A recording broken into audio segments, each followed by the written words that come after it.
All right. Diving into a case today that I think a lot of people remember, even if it's been a while. Yeah. The Menendez Brothers. Yeah. And this one was a listener request. Big one. It is a big one. People are really interested in this case. Again, especially with, the possibility of them being released and then this new Netflix documentary comes out. Right. So we're going to unpack all of that for you today. Yeah. But first, just to, kind of set the scene a little bit, I think most people listening probably know this case, at least vaguely. Whoa, But Lyle and Erik Menendez, back in 1989, they were arrested for the murders of their parents, right? Right. It was huge. I mean, the trial, everything about it just kind of captivated the nation. Yeah, it was like a media frenzy. Totally. And so they were found guilty. But now, all these years later, there's actually talk about them maybe being released. Yeah. Which is kind of mind-blowing. And that's, I think, where a lot of the renewed interest is coming from. Totally. And you specifically asked about this new documentary on Netflix. So before we get into all the legal stuff, maybe we can start there. Okay. What is this documentary even about? What's the angle? So it really focuses on, their defense from the trial, which was that they were abused by their parents, right? Right. And it really emphasizes that.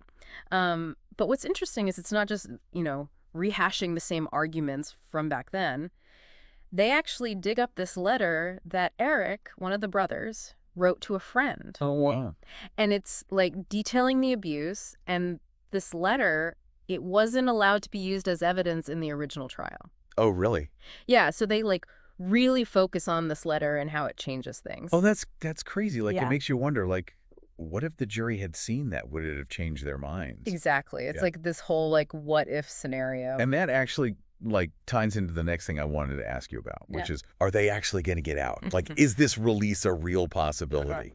So, I mean, realistically, it's a long shot. They're not just going to be walking free anytime soon. Right.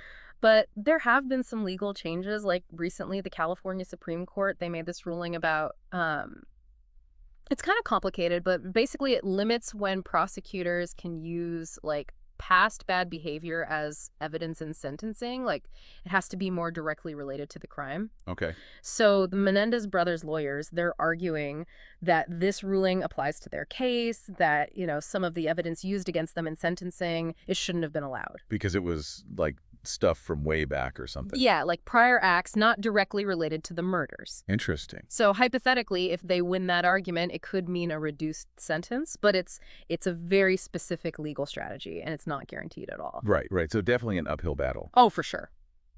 Okay, so we've talked about the documentary, we've talked about the legal stuff, but is this documentary any good? Should I watch it? It's well made, it's engaging, it keeps you interested.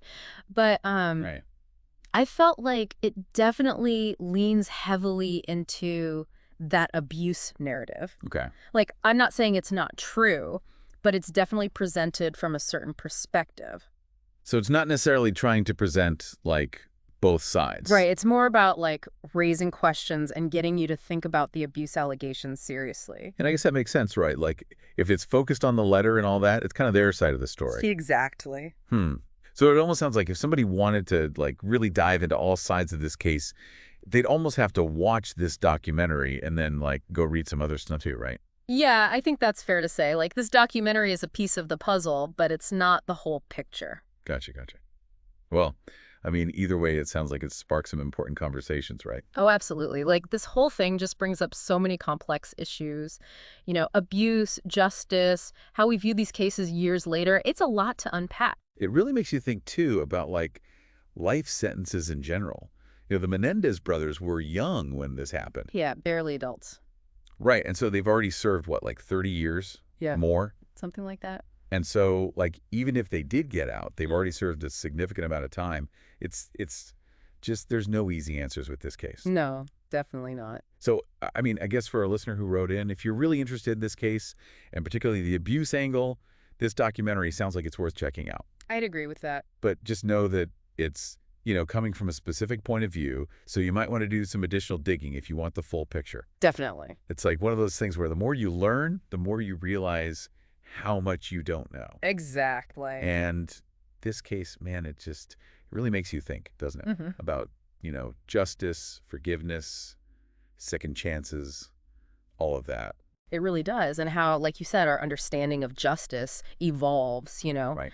what we thought back then versus how we view things now. It's fascinating. Absolutely. And that's kind of the point of these deep Yeah. dives, right? To really get people thinking and asking Yeah, questions. exactly. So there you have it.